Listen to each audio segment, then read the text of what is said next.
Bismillahir Rahmanir Rahim. In the name of Allah, most gracious, most merciful.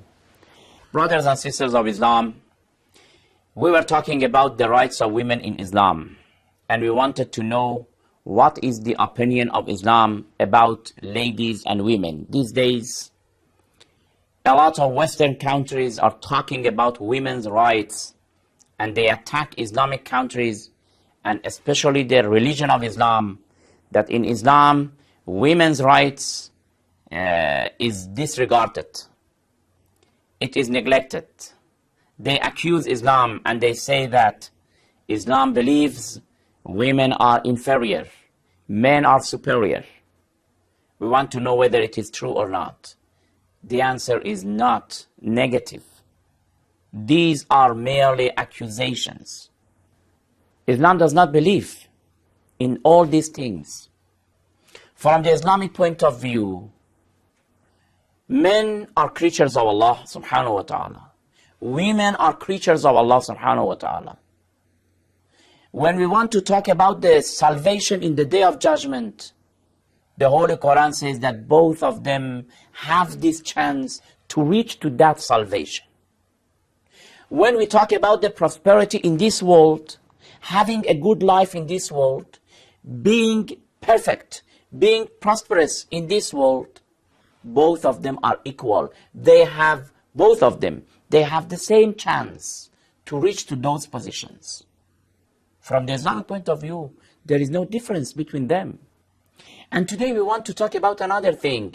You see, whenever we are talking about rights, the other side of the coin is responsibility. Al-haqqu wa taklif. Whenever we talk about a right, there is a responsibility with it. When I say that my wife has a right upon me, it means that I have a responsibility towards her. I have a right upon her. She has a responsibility towards me. These two are always together. Now, when we talk about responsibilities of women in the community, therefore, we have to talk about the rights of women in the community. This is something that the Holy Quran is clearly saying and claiming, and it is shouting, in fact, declaring to everybody that if we talk about the responsibilities of women, they do have also rights. The verse of the Holy Quran in chapter 2, verse 2 to 8, what does it say? It says, وَلَهُنَّ مِثْلُ الَّذِي عَلَيْهِنَّ بِالْمَعْرُوفِ. These two words, لَهُنَّ عَلَيْهِنَّ, for them, against them. You will clearly see the balance. If you have some rights, you will have some responsibilities. If you have some responsibilities, surely you will have some rights.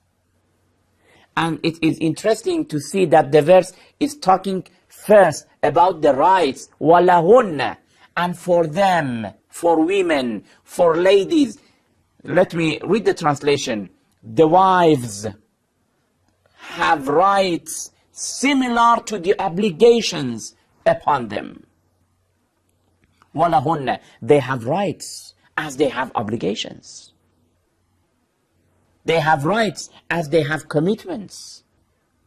What does it show? It shows the independence of women as far as these rights are concerned, like men. There are other verses also talking about the independence of both men and women, and as far as the independence, social independence, economical independence, and independence in many fields.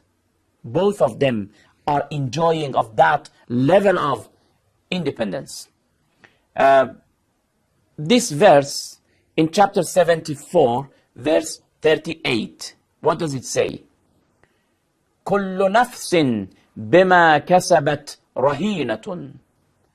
All people. When it says كل نفس, it means that all people, men and women. It doesn't make difference.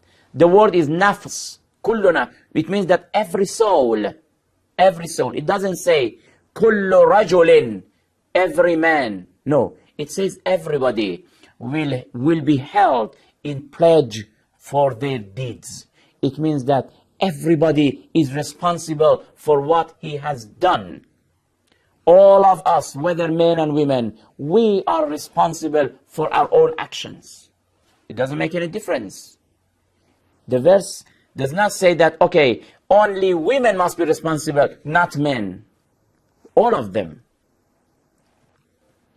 There is another verse in chapter 41, verse 46. من عمل صالحا فلنفسه ومن أساء فعليها. The translation is that whoever does righteous deeds, it is for his own benefit, and whoever does evil, it is against himself. If you are doing a good action, it is for yourself. If you are doing an evil, it will be against yourself. It doesn't make any difference between men and women. And also when we are talking about the punishments, from the Islamic point of view, of course, criminals, sinners, they must be punished. When we talk about punishment, there is no difference between men and women. Both of them will suffer of the punishment of Allah, of the divine punishment, if they are criminals.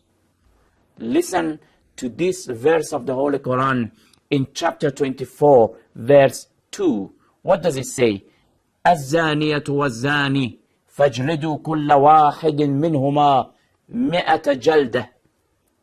The adulteress and the adulterer should be flogged. The adulteress and the adulterer. You see, when we talk about the rights, both of them enjoy. When we talk about the punishment, when they are criminals, both of them shall suffer. There is no difference. Therefore, these were some of the verses of the Holy Quran. Of course, we will continue, inshallah, and we will discuss about the ownership. Do women have this right to own something, a property or not? This is something that we'll discuss it, inshallah, in next program. Until then, thank you very much. Wassalamu alaikum wa rahmatullahi wa barakatuh.